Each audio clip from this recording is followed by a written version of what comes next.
Salam alaikum Mazoul. Bonsoir. Cette semaine, la semaine passée, aura été riche en événements de toutes sortes. D'abord, la marche du MAC à Paris, une marche inédite, la plus grande marche du MAC qu'il existe depuis sa proclamation. Certains parlent de 15 à 20 000 manifestants, ce qu'aucun parti, aucun mouvement de quelque sorte que ce soit algérien installé à l'étranger, ni la diaspora, ni sous toutes ses formes, n'a pu réussir jusqu'à aujourd'hui. Puis, ce fut donc la commémoration, le 20 avril, du printemps berbère, qui lui aussi a réussi à rassembler beaucoup de monde sous différents étendards, j'allais dire, sous différents ancrages, dont celui du MAC aussi. Une commémoration qui s'est bien passée dans l'ensemble. Nous parlerons aussi de ce curieux périple de Chakib Khalil, de Zawiya en Zawiya. Ça n'arrête pas. On pensait qu'il allait se faire adouber, blanchir par une seule Zawiya, et puis maintenant ça passe de Zawiya en Zawiya vers certaines dans des lieux dits perdus où règne la misère la plus endémique, mais où il se rend pour recevoir aussi la baraka, dit-on. On ne comprend pas d'ailleurs le sens ni les buts recherchés de ce curieux périple, de ce curieux pèlerinage, serons-nous tentés de dire. Et nous parlerons aussi de cet étrange silence, de cette éclipse incompréhensible de Ammar Saadani, le véritable porte-parole du clan des Bouteflika. Il s'est tué totalement, il a disparu totalement de la place. On ne l'entend plus s'exprimer. Aujourd'hui, Algérie Focus. Le pouvoir et la commémoration du printemps berbère, grossière manœuvre de récupération. Par Abdou Semmar. TSA. Khalil et les Zaouïas, un périple qui le conduira dans les 48 wilayas du pays. Par Eshira Ma'amri. Le soir d'Algérie.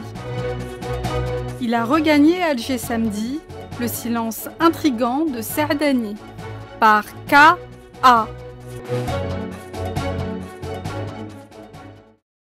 Voilà.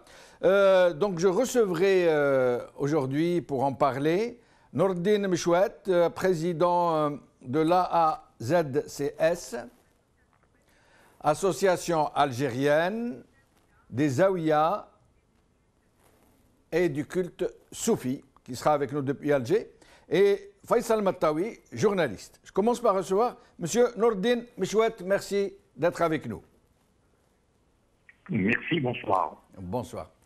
Alors, dites-nous, M. Mchouet, que pensez-vous d'abord de cette curieuse initiative de M. Chakib Khalil qui va vers les Zaouïas et de cette propension des Zaouïas à le recevoir les bras ouverts, tambour battant, j'allais dire, de lui remettre des diplômes où il y a des sourates du Coran. Qu'est-ce que ça veut dire tout ça?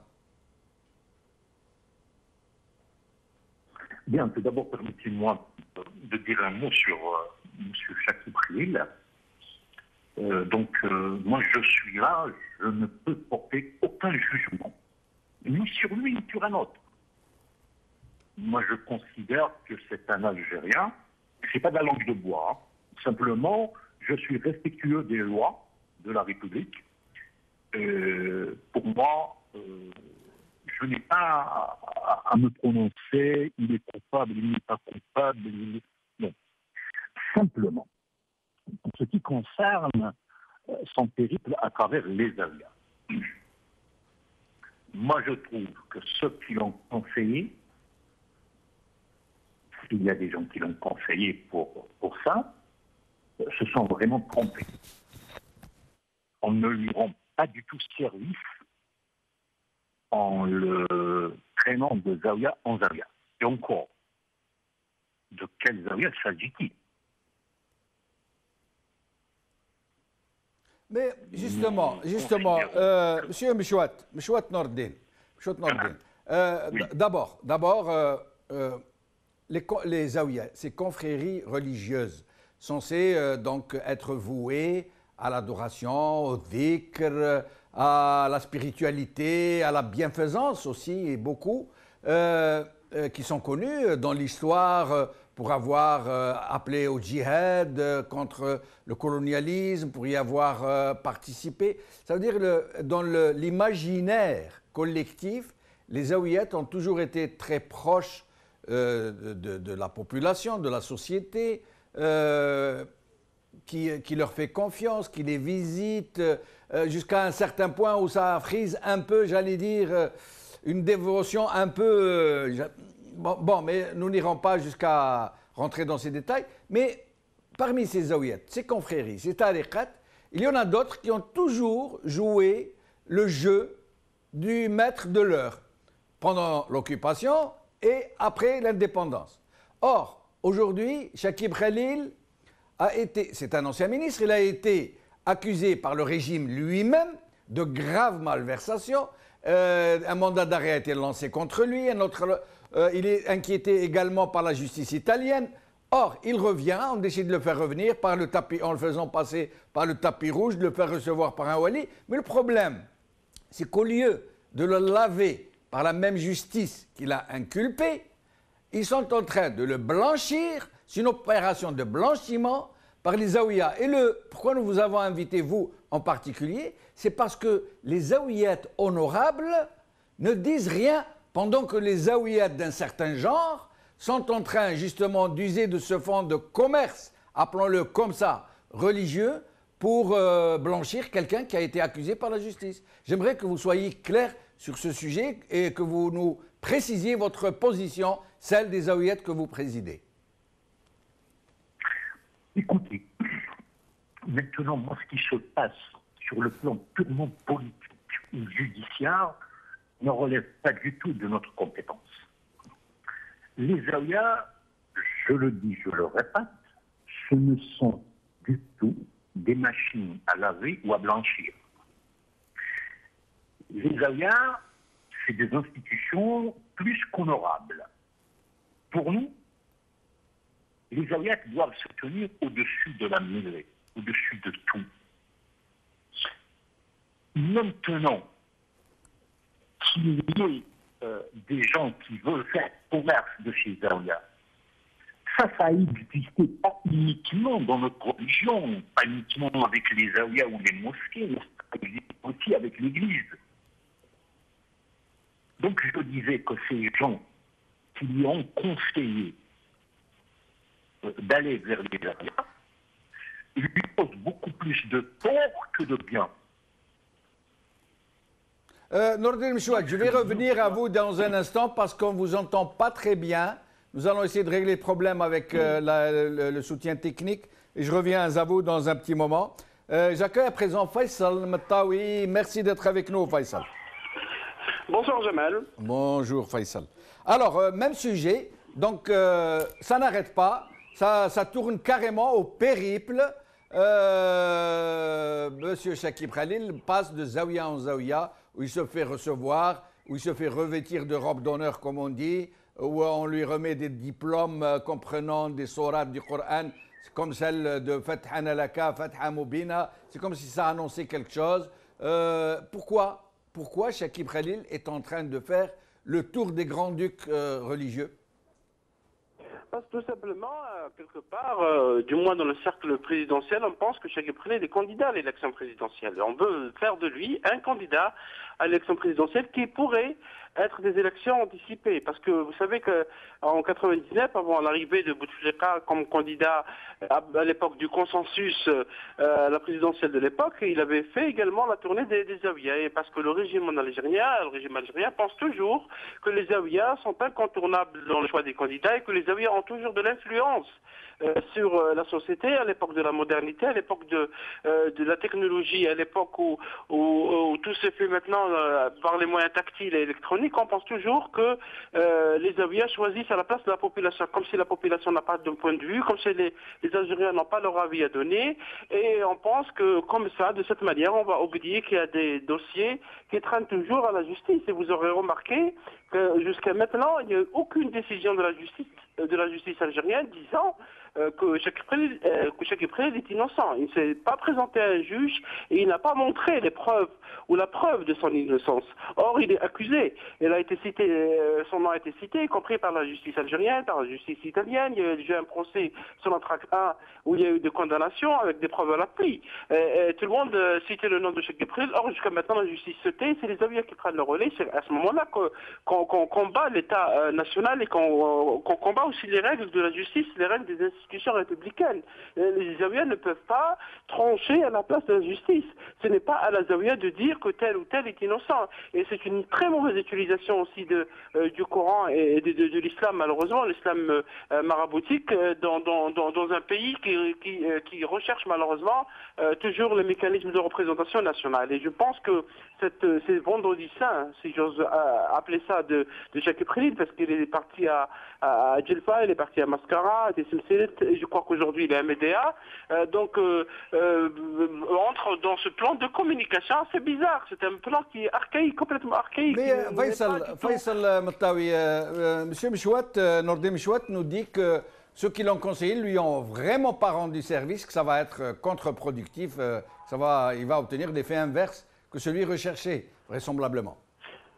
Oui, visiblement, surtout que Chakib Khalil, c'est pas comme quelqu'un qui n'a pas été à l'école, à l'université, c'est un ingénieur en pétrole, il a été conseiller à la présidence, il a été conseiller pendant 20 ans à la Banque mondiale, il connaît l'OPEP, il connaît les organisations internationales, il connaît comment le monde d'aujourd'hui fonctionne, il accepte de jouer ce jeu, c'est quand même bizarre, c'est curieux. Comment, avec son niveau, bien sûr, quand je dis ça, je ne peux pas amoindrir du rôle des Zaouïas, ni de les insulter, ni de considérer comme des structures qui n'ont pas leur place dans la société algérienne. Au contraire, ils ont toute leur place. Mais c'est une mauvaise utilisation des Zaouïas et une mauvaise utilisation aussi de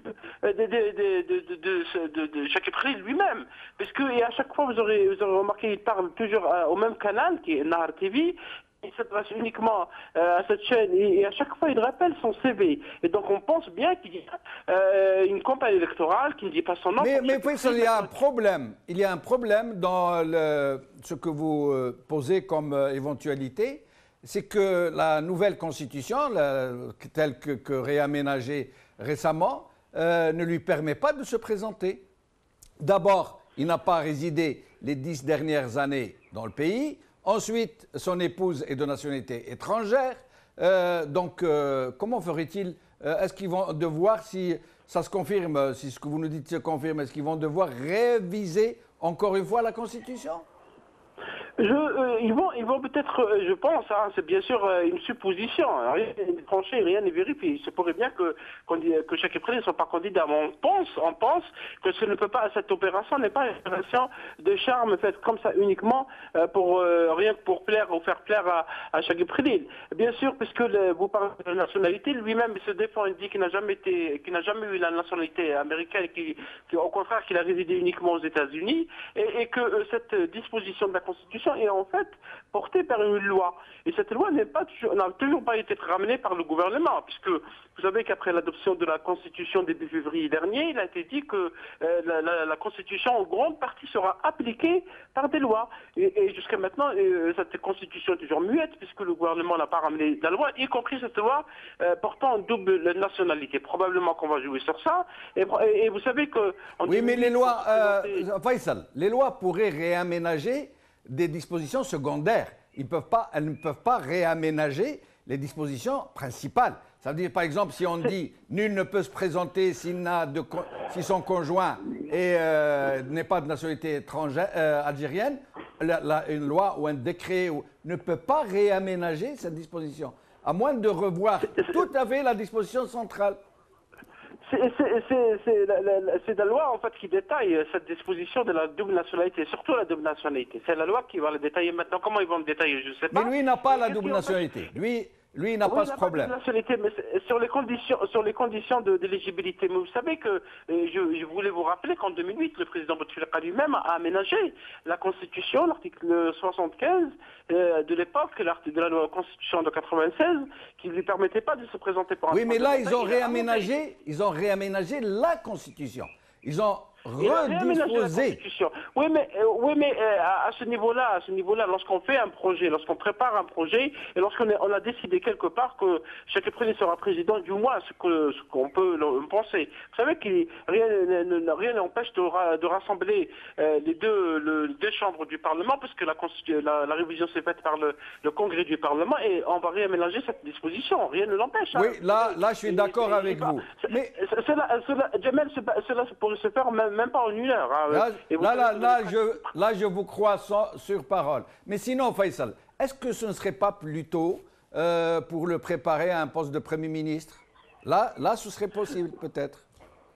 Non, ce n'est pas suffisant. Je ne crois pas que Cheikh Président revienne en Algérie avec cette rapidité. Cheikh Président qui lui-même est relancé par une chaîne américaine, la chaîne Bloomberg, qui est la chaîne des milieux financiers influents aux États-Unis, même dans le monde. Rappelez-vous, il est revenu par le petit écran avant de venir en Algérie. Je crois que l'opération est également préparée ailleurs qu'en Algérie. Je pense aux États-Unis. Je ne crois pas que Cheikh Président fasse tout cet effort de revenir sur la scène algérienne et de dire qu'il passe son temps à prendre des contacts sur Facebook et contacter beaucoup de monde, et qu'il dit lui-même qu'il est en train de faire du consulting pour des gouvernements étrangers, on ne sait pas lesquels, pour se contenter du poste de Premier ministre. Le Premier ministre est très limité, vous savez, en Algérie, ça a été pratiquement vidé de sa consistance, et je ne crois pas que Cheikh Président ait fait tous ces tournées des Zawiya qui, nous dit-on, vont se poursuivre peut-être jusqu'au mois de Ramadan pour rester uniquement au Premier ministre. Je pense que ça va au-delà de cela. Restez avec nous, Faisal Mettaoui. Je reviens à Nordin Mechouat. J'espère que nous vous entendons mieux, Nordin Mechouat, maintenant. Nordin Mechouat, nous l'avons perdu? Est-ce que nous avons perdu Nordin Mechouat? Donc, je reviens à Faisal. Faisal, nous allons passer directement au sujet suivant, qui est celui très aigu, qui peut signifier beaucoup avant d'en arriver au printemps berbère et la manifestation du MAC. Cette éclipse très curieuse, que personne n'explique encore, de Ammar Saadani. Qu'est-ce que vous en pensez, Faisal? Effectivement, c'est une grande question, parce que Ammar Saadani a crevé l'écran, si j'ose dire, ces derniers mois. Il répondait à tout le monde.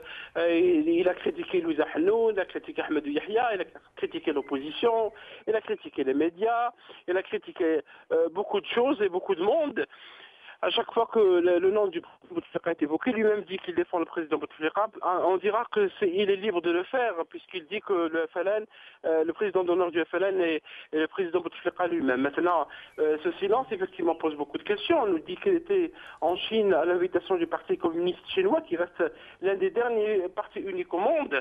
Et après, il est parti en France pour des soins, dans des conditions qui restent encore obscures, et qu'il est en Algérie. Maintenant, son silence, on peut l'interpréter par deux choses. Ou bien le groupe qui défend le président Bouteflika, à leur tête, vous avez vu que c'est Ahmedou Yahya qui a pris le relais, et Ahmedou Yahya lui-même est directeur de cabinet à la présidence, et Ammar Roul du parti Tej a donc changé de défenseur, entre guillemets, où Ammar Saadani est gêné parce qu'on parle d'un pays où il a beaucoup d'intérêt, un pays où il voudrait peut-être terminer ses jours, c'est Paris et c'est la France, et il ne voudrait pas mettre dans la gêne ce pays en évoquant Manuel Valls, en évoquant la photo d'Emmanuel Valls, et surtout que la maladie du président n'est pas une chose nouvelle, en fait.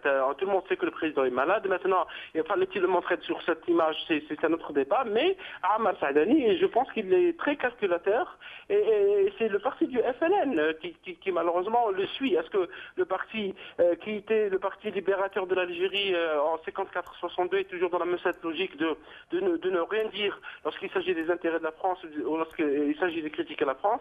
C'est une autre question, c'est une question qui est surtout posée aux militants du FLN. Je reviens à vous dans un instant. Nous venons de retrouver Nordin Mechouat. Nordin Mechouat, vous êtes avec nous? Allô? Nordin Mechouat, Alors, Faisal Mattawi nous dit qu'à son avis, les zaouiyettes sont utilisées, elles sont en première ligne en quelque sorte, pour adouber, pour préparer, pour bénir Chakib Khalil pour d'éventuelles présidentielles. Qu'est-ce que vous en pensez vous-même? Ah, si on pouvait jouer ce rôle. Ah, si on pouvait jouer ce rôle. Vous vous prêtez des rôles extraordinaires. Mais si on était des faiseurs de rois, c'est extraordinaire ça. Je crois qu'il faut arrêter de spéculer. Moi, je vous le dis honnêtement et sincèrement, et je suis un peu dans le domaine de la communication. Et cette opération, c'est un véritable massacre. Pas pour nous en tant que Zaouïa, mais beaucoup plus pour l'intéressé. On obtient l'effet boomerang. Mais justement, Nordin Mechouet, vous êtes en train de nous dire arrêtez de nous prêter des choses qu'on n'a pas. D'un côté, d'un autre côté, vous me dites que vous êtes un peu dans le monde de la communication, mais vous conviendrez avec moi que ce n'est pas gratuit, qu'on ne balade pas comme ça Chakib Khalil de Zaouïa en Zaouïa avec autant d'images et autant de symboles, autant de bruit, juste comme ça pour permettre au monsieur de faire une tournée. Écoutez, qui véhicule l'image? C'est la télévision publique et la télévision acquise au régime d'une façon générale. On parlait, ils sont là, il y a des images à vendre, il y a un marché avide de ce genre d'images, de ce genre de trucs. Ben, ils sont là, ils proposent et puis ça s'arrête là. Mais sinon, moi je vous le dis, je ne suis pas là en train de dédouaner le pouvoir. Moi, je représente des Zaouïas indépendantes, des Zaouïas qui cherchent l'intérêt du pays. Est-ce que celles qui ont reçu Chakib Khalil relèvent de votre... est-ce que vous les représentez aussi? Non, moi, si Zaouïa, moi, ce bonhomme qui est en train de le prendre de Zaouïa en Zaouïa, mais c'est votre travail en tant que presse, en tant que média, de chercher, de fouiner, de voir qui est ce bonhomme. Moi, je vais vous dire, entre guillemets, moi, ne me faites pas dire, s'il vous plaît, ce que je n'ai pas dit, parce que là, il s'agit d'une émission enregistrée, donc il faut que demain, que je retrouve ce que j'ai dit. Non, vous trouverez, je vous certifie qu'il ne manquera pas un mot. Moi, je suis honnête avec vous, je suis en train de vous livrer le fond de ma pensée, sans restriction aucune. Je n'ai demandé l'autorisation de personne. Je suis là, je suis président de cette association et j'assume mes responsabilités. Premièrement envers Dieu, ensuite envers ce pays, envers ses Zaouïas. C'est à vous, en tant que média, de voir qui est ce bonhomme. Mais c'est ce qu'on essaye de faire. C'est ce qu'on essaye de faire, Nordin Mechouet. Avec vous, avec Faisal Mattawi, on essaye de comprendre pourquoi il est reçu de Zaouïa en Zaouïa. On vous demande votre avis. Et par la même occasion... Il est reçu de Zaouïa, qu'il vienne dans les Zaouïas, au sens noble du terme. Vous savez, nous sommes arrivés à un moment où des gens sont venus me voir. Pas maintenant, pas avec cette histoire, avant ça. Ils vous disent, écoutez, moi j'ai de l'argent, je voudrais fonder une Zaouïa. Mais la Zaouïa, c'est pas l'argent qui fonde la Zaouïa. C'est pas ça. Là, il y a des Zaouïas, on a appelé dans notre jargon, nous, lorsqu'on discute entre nous, il y a quand même une rencontre des gens qui sont dans le soufisme, des gens qui sont des chercheurs, des chefs de Zaouïa honorables, ils sont légion en Algérie, ils sont extraordinaires. Mais ces gens-là, nous avons essayé de faire un peu une classification des Zaouïas, nous sommes arrivés jusqu'à classer, il y a une Zaouïa F3, il y a une Zaouïa cartable. Vous savez, c'est ça. Mais la véritable Zaouïa, il faut aller dans la véritable Zaouïa. La Zaouïa, celle qui a son shir, celle qui a sa tariqa, celle qui enseigne, celle qui a un poids dans la société, celle qui peut régler les conflits, celle qui peut intervenir pour l'intérêt du citoyen et de la nation. Oui, mais Voilà, Nordin les Michouet, Nordin Nous Michouet, tenons contre aux autres qui ont 4 murs. Nordin Michouet, il y a quelques jours, nous avions fait une émission sur le sujet et après cela, quelqu'un nous avait contacté pour nous dire, nous avions dit dans cette émission que toutes les zaouïas ne doivent pas être mises dans le même sac et quelqu'un nous avait appelé pour nous dire, oui, d'accord, c'est vrai, mais ce que nous ne comprenons pas est que pourquoi ces zaouïettes qui se disent honorables ne condamnent pas ces fonds de commerce, ces boutiques de religiosité qui jettent l'opprobre sur eux. Pourquoi ne les condamnent-elles pas de façon claire, publique, sans ambiguïté, au lieu de tourner autour du pot? Je crois que vous n'êtes pas alors au courant de ce qui s'est passé. Non, dites-nous. Il y a eu, moi je cite à titre d'exemple, il y a eu Cheikh Mamoun al-Qassimi, la Zawiya al-Qassimiya del Hamel, qui représente quand même la confrérie Rahmaniya, dont j'en fais partie moi aussi, qui a fait une déclaration qui ne prête à aucune ambiguïté. Nous avons parlé, moi personnellement, j'en ai parlé à travers la presse, c'est la même chose. Non, il y a quelque chose de malsain dans ce jeu. Nous voulons, Oui. si nous voulons l'intérêt de ce pays, il faut laisser les zaouïas, comme elles sont. Mais sinon, moi, encore une fois, vous allez me dire que je suis en train de tomber dans les trucs du pouvoir de dire la main étrangère, mais la main étrangère, elle est là, à travers la main de certains Algériens, et moi j'accuse ouvertement, je ne connais pas encore les noms, mais je les aurais connus, je vous assure que je les citerai immédiatement, et maintenant, et en direct, et sans aucun problème, j'assume mes responsabilités. Là, les zaouïas, c'est les seules institutions qui sont restées encore debout face au wahhabisme, face à l'extrémisme religieux, face au terrorisme. Et il y a un plan wahhabo-israélien pour détruire ces zaouïas. Elles ne pourront pas le faire. Elles ont essayé par cette méthode d'essayer de... Parce que là, les zaouïas reviennent au devant de la scène, malheureusement, pas pour les encenser, mais beaucoup plus pour les condamner pour ce qui est en train de se passer. Mais les zaouïas, ils sont au-dessus de tout cela.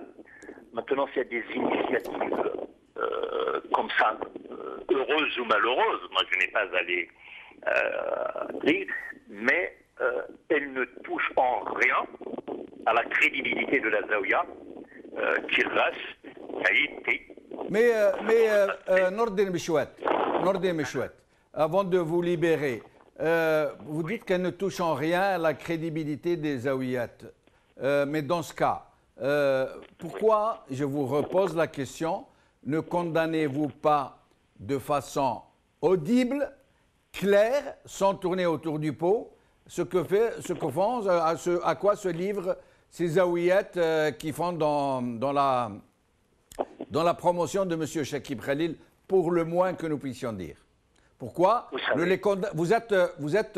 vous ai promis que c'est une émission enregistrée en effet, mais que rien ne sera retranché ni ajouté, et donc les Algériens vous écoutent. Pourquoi ne condamnez-vous pas de façon claire ces pratiques que vous dites entre les lignes et entre les mots peu honorables?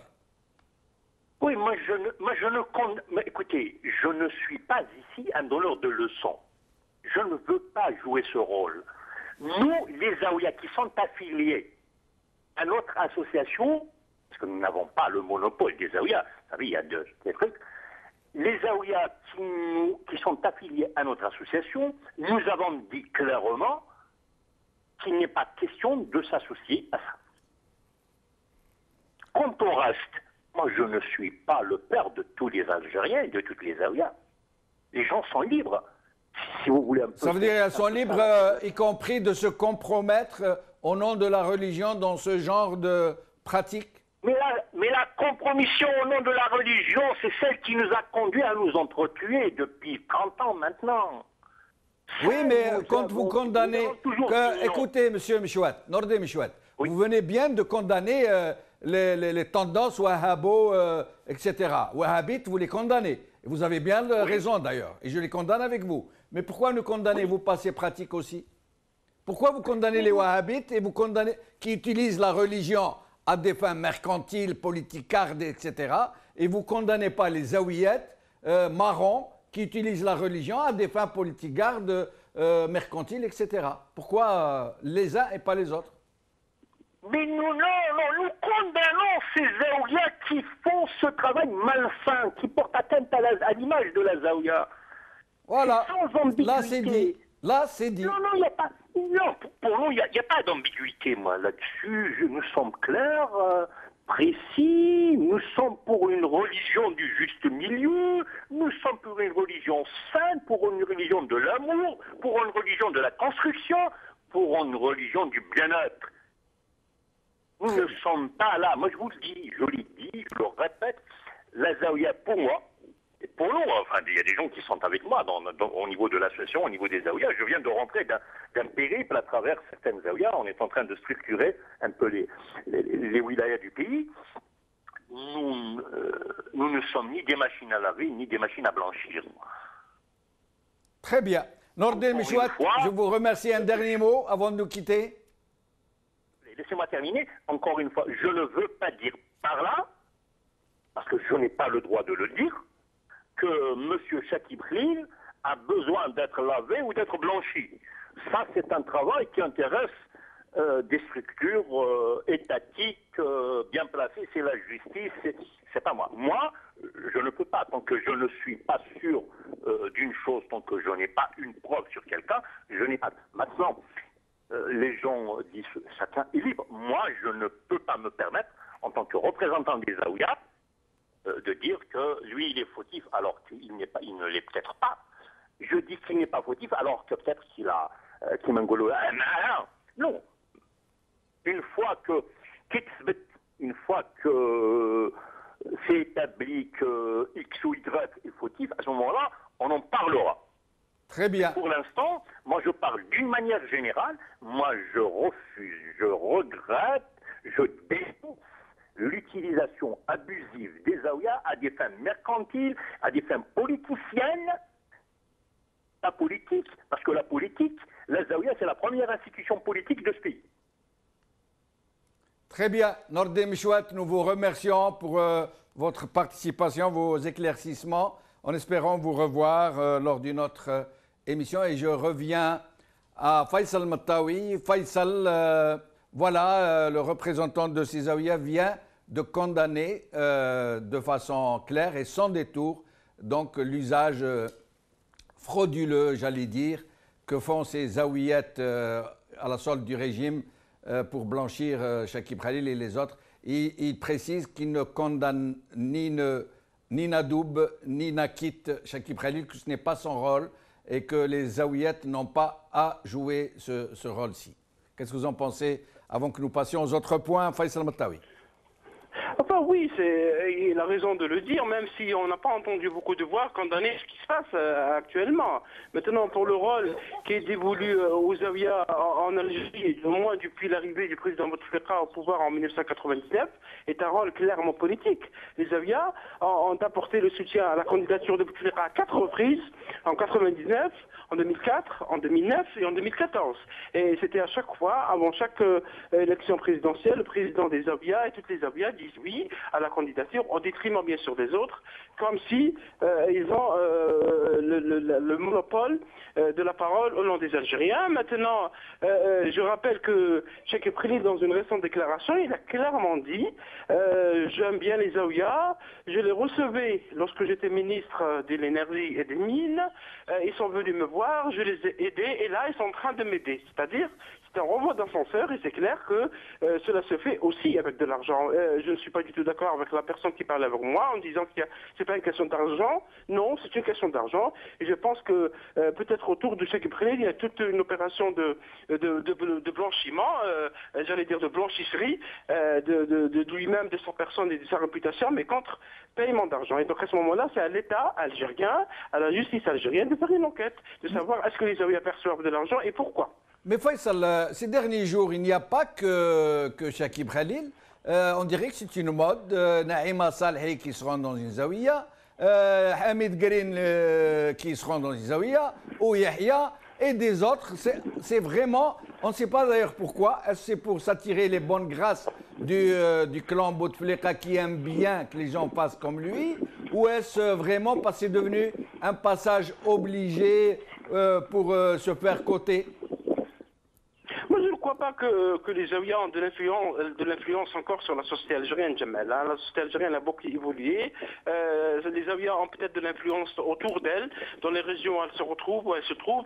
Et il y a, malheureusement, il faut faire la différence. Il y a des véritables Zaouïas qui ont un ancrage historique, civilisationnel, ancien, qui ont produit des livres, qui ont produit des manuscrits, qui ont formé des générations d'ulamas et de savants. Et il y a des Zaouïas qui sont des Zaouïas commerciales, il faut le dire. Je ne citerai que la Zaouïa de Djelfa, pour beaucoup d'habitants de Djelfa, cette Zaouïa n'a été créée que récemment. Donc il faut aussi à ce moment-là que les anthropologues, que les sociologues, que tous ceux qui travaillent sur les questions culturelles fassent une enquête sur ces Zaouïas, comment elles sont créées. Maintenant, que le personnel politique qui gravite autour du président Bouteflika ou de l'entourage du président Bouteflika en face d'eux-mêmes, c'est à la mode, on veut toujours plaire au maître et on veut toujours apparaître sur les traits de celui qui fait comme le chef qui donne des ordres. En tous les cas, Faisal, à ma connaissance, moi je n'ai jamais entendu parler d'un représentant des Zaouïas, d'un dirigeant de ces Zaouïas condamné sans ambiguïté ce genre de pratique. Ça vient d'être fait, nous nous en félicitons. Sinon, nous allons passer donc à la marche du MAC à Paris qui aurait réuni entre 15 000 et 20 000 personnes, nous dit-on, ce qui est un record dans la courte vie du MAC. Faisal. Écoutez, moi j'ai beaucoup de prudence lorsque je parle de ce mouvement. Ce mouvement appelle à la partition d'Algérie, ce qui est bien sûr condamnable. On ne peut pas en aucune manière soutenir ce genre d'appel, parce que l'Algérie est un pays uni, unifié. C'était un peu l'appel du 1er novembre 1954. Les Algériens sont beaux dans leur diversité culturelle et dans leur diversité à tous les niveaux. Que ce mouvement regroupe ou marche à Paris c'est toujours un signe, hein. C'est un symbole, tout un symbole. Hein. Et ça veut dire que quelque part, il y a de la géostratégie qui est en jeu. Et je rappelle que Farhat Mehni lui-même, dès qu'il est apparu et qui s'est imposé chef d'un mouvement sans qu'on ne sache dans quelle manière et dans quelles conditions, il est allé en Israël condamner presque le peuple palestinien pour ses droits et soutenir Israël. Et il déclarait aussi que ce qui s'est passé pendant 130 ans d'occupation de la France par l'Algérie était un malentendu. Donc je ne peux pas donner crédibilité à ce genre de discours, on ne peut pas donner crédibilité à ce genre de mouvement, Faisal, quelles que soient ses revendications. Oui, mais Faisal, ce n'est pas en cassant un thermomètre qu'on fait tomber la fièvre. Le MAC, même pendant le printemps berbère en Kabylie, a réuni beaucoup de gens, on parle de milliers, alors qu'il y a quelques mois seulement, il n'arrivait pas à aligner 200 ou 300 personnes. Là, il a rassemblé des milliers de gens qui sont venus manifester de façon organisée, avec leur drapeau du pays qu'ils revendiquent en tête. Ils existent bien, ils sont là. Et d'ailleurs, selon vous, Faisal, qu'est-ce qui provoque un tel engouement de certains jeunes Kabyles pour ce mouvement qui demande à être séparé du reste de l'Algérie? Je pense pense qu'il y a beaucoup de, peut-être probablement de la colère de certains habitants de la Kabylie. La Kabylie, je le dis, je le répète, est une partie intégrante de l'Algérie, elle restera pour toujours. De la colère parce qu'il y a eu beaucoup d'atermoiements, il y a beaucoup de tergiversations. Il y a quand même eu des évolutions, mais je ne sais pas si on les a vues. C'est que le Tamazight est devenu langue nationale et officielle. Cela ne s'est jamais passé depuis l'indépendance. C'est peut-être un bon point. Maintenant, il faut aller dans ce sens. C'est un peu l'appel du RCD, Rassemblement pour la culture et la démocratie, qui a manifesté en Kabylie également et en nombre avec l'emblème donc de Tamazight, mais également du drapeau algérien. Je pense que c'est un mouvement qui aussi cultive ce qui se passe dans la région arabe, parce que la partition des pays, la division des pays, c'est à la mode. Il n'y a qu'à citer l'exemple du Soudan qui est divisé en deux, il n'y a qu'à citer l'exemple maintenant du Kurdistan irakien, puisque les Kurdes, et curieusement, il y a eu des Kurdes qui sont venus soutenir le mouvement du MAC, il faut se poser des questions pourquoi, et dans d'autres pays arabes, il faut se méfier, Jamel, avec ce genre de mouvement, il faut être très prudent, parce qu'au-delà de la colère, au-delà des revendications politiques et des droits politiques, il y a bien entendu que le pouvoir algérien a été injuste et pendant très longtemps avec la Kabylie, notamment en matière de développement économique, en matière de droits politiques, etc. Il reste qu'on manifeste encore en Kabylie et pacifiquement dans la rue, ce n'est pas le cas des autres régions d'Algérie. Si vous demandez à marcher à Oran, ou à Ouergla, ou à Tamanrasset, ou à Blida, ou à Médéa, ou dans d'autres régions du pays, la police sort et vous réprime. Donc le pouvoir tolère en Kabylie ce qu'il ne tolère pas ailleurs. Ben justement, Faisal. Justement, Faisal. Vous parlez de colère et vous parlez de misère et de répression, mais de la colère et des berbères, il y en a partout en Algérie. Mais pourquoi ce genre d'initiative, cette aspiration de certains à vouloir se couper de la mère patrie uniquement en Kabylie? Pourquoi ça n'a pas eu lieu dans les Aurès, Omza? Bon, il y a bien quelques petits embryons, mais qui n'ont pas une aussi grande ampleur qu'en Kabylie. Pourquoi? Qu'est-ce qui explique justement que le MAC a pu s'ancrer de façon aussi notable dans cette région? Je ne crois pas que le MAC soit aussi ancré d'une manière notable en Kabylie. Jamel, selon ce que je sais, ce que les gens et nos amis de Kabylie, nos frères de Kabylie nous disent, c'est pas vraiment le cas. C'est une présence qui est tout à fait symbolique et une grande partie que pour écouter les Algériens de Kabylie, qu'est-ce qu'ils disent de ce mouvement. Mais au-delà, je pense qu'il ne faut pas oublier, sous-estimer les plans extérieurs. Je ne suis pas l'adepte de la main étrangère, mais je me dis que lorsque Farhat Mani, qui ne quitte pas les salons de Paris, nous donne des ordres, il parle de l'Algérie et du gouvernement qu'il veut créer à partir de Paris, pourquoi il ne vient pas militer, à supposer que son projet est un projet politique réel, qui a des idées, qui a des objectifs? Pourquoi il ne vient pas militer en Algérie, parler avec les Algériens? Pourquoi c'est toujours à partir de Paris? Et pourquoi on manifeste à Paris pour l'Algérie? Il faut aussi se mettre dans cette vision. Je ne me dis pas que je ne condamne pas bien sûr les gens pour ce qu'ils font, ils sont libres de faire ce qu'ils veulent, mais il faut faire attention parce que nous sommes dans une situation géostratégique très sensible, notamment dans la région arabe, dans la région africaine, et il y a beaucoup de monde qui voudrait peut-être aller vers des plans de déstabilisation, donc il faut prendre en compte cette idée, il ne faut pas l'ignorer, parce que la colère, on peut être en colère contre un pouvoir, on peut être en colère contre ce que fait un régime qui a qui a méprisé les droits des Algériens, les droits politiques depuis l'indépendance, mais aller jusqu'à demander la division ou la séparation, c'est quelque chose qui ne doit pas être accepté à mon avis. Venons-en maintenant, Faisal, à la commémoration du printemps berbère. Curieusement, alors qu'il règne sur le pays une grande tension, cet événement s'est passé relativement dans le calme. Bon enfant, une ambiance bon enfant, au point où même le régime a récupéré le mouvement, même le Wali de Tizi Ouzou a lancé des initiatives sur toute une semaine pour festoyer, pour fêter l'événement, pour le commémorer. Qu'est-ce que vous pensez de cette récupération un peu étrange, j'allais dire? Écoutez, Jamel, les célébrations du printemps à Mazir, c'est pas nouveau. Hein. C'est chaque 20 avril, 19 avril de chaque année, il y a des manifestations, il y a des marches en Kabylie, parfois dans les Aurès.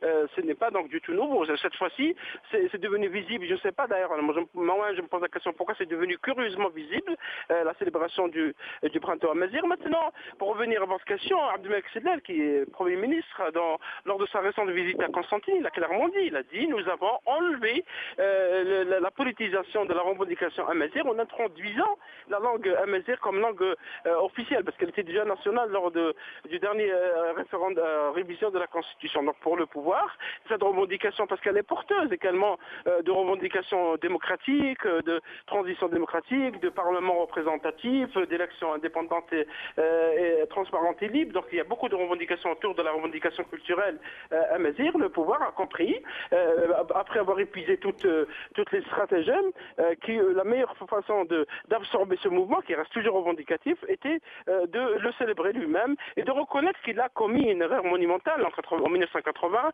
en réprimant les appels et donc les appels du mouvement culturel berbère pour la revendication de Tamazirt, etc. Parce qu'à l'époque, il y a eu une répression et à ce jour, personne n'a été sanctionné pour avoir tiré sur les jeunes et pour avoir torturé également. Faisal Mattawi, merci beaucoup. Merci à Nordin Mchouat, en espérant vous revoir bientôt. Cette émission est donc terminée. Je vous remercie de l'avoir suivie. Au plaisir de vous revoir. Salam alaikum, wa rahmatullah.